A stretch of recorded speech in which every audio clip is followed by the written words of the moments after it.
Hey, is this me? I can't tell.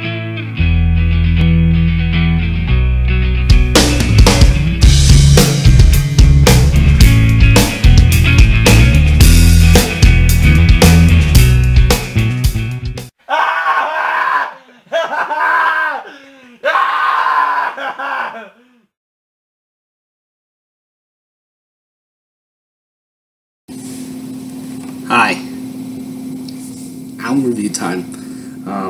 Soilwork with The Ride Majestic. It's their 10th studio album, came out August 28th, Nuclear Blast Records.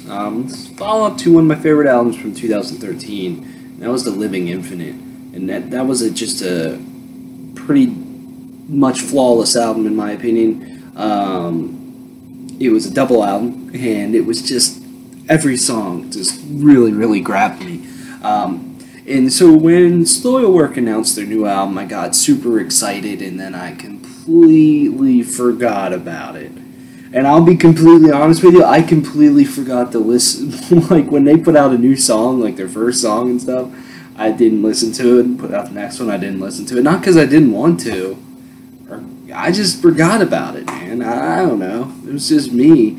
But then it came out, and man, I'm almost glad that I didn't listen to anything, because I feel like it made more of an impression on me. I love this album. I really, really do. You know, I think The Living Infinite is still Soilwork's best album. Albums like The Panic Broadcast,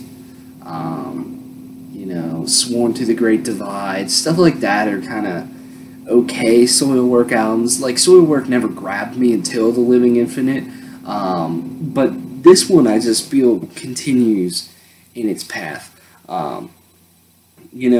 It starts off with the title track, The Ride Majestic, and that's just such an incredible song with incredible guitar work and vocal work. And it's one of those stronger songs on here. I think my favorite song on here is Enemy's Infidelity.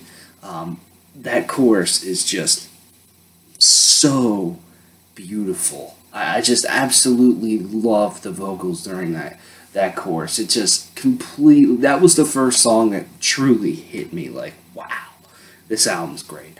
And I just absolutely love that song. The whole song's good, but the chorus is by far the best part. The title, the 7th track, which is The Ride Majestic, again, basically, but different. That's another very strong track with very great guitar work on there, especially kind of this guitar melody later on in the song. That's very mixed, kind of strange, but I think it works. The guitar melody is super fucking loud in the mix, and they push everything back. And I was like, oh, this is kind of weird when it first hit me, but the more I listened to it, the more I thought it really fucking worked.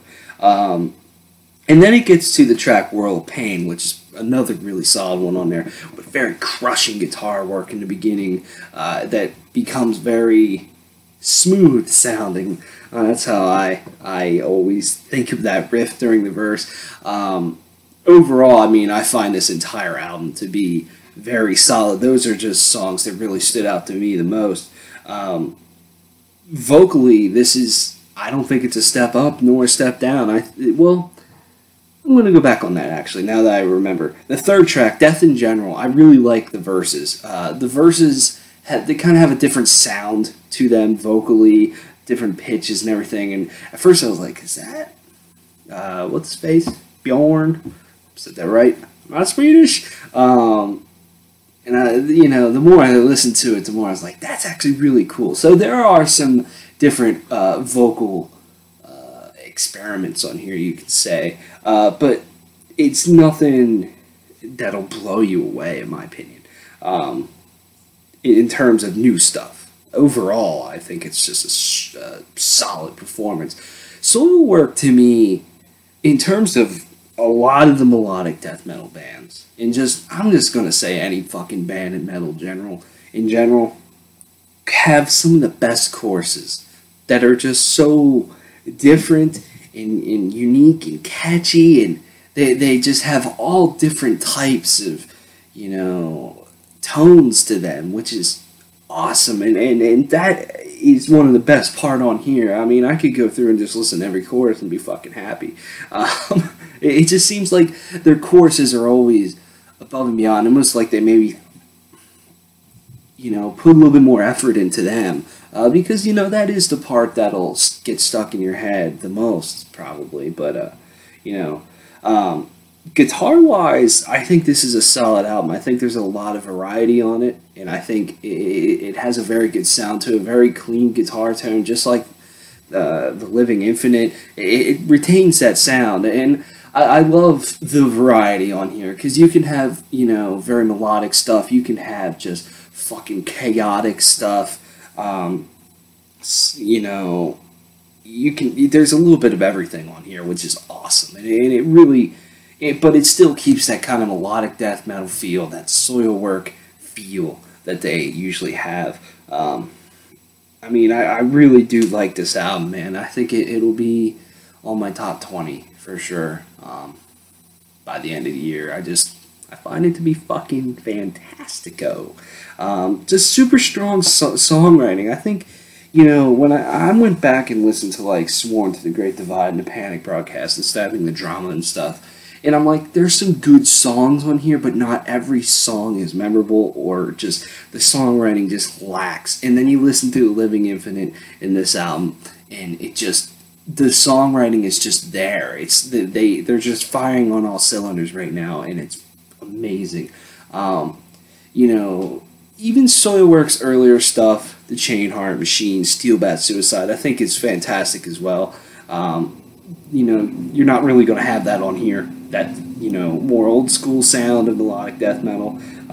It's definitely Soilwork, as Soilwork has been the past fucking forever, you can say.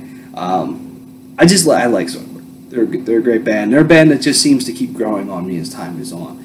And this is a good album in their fucking career.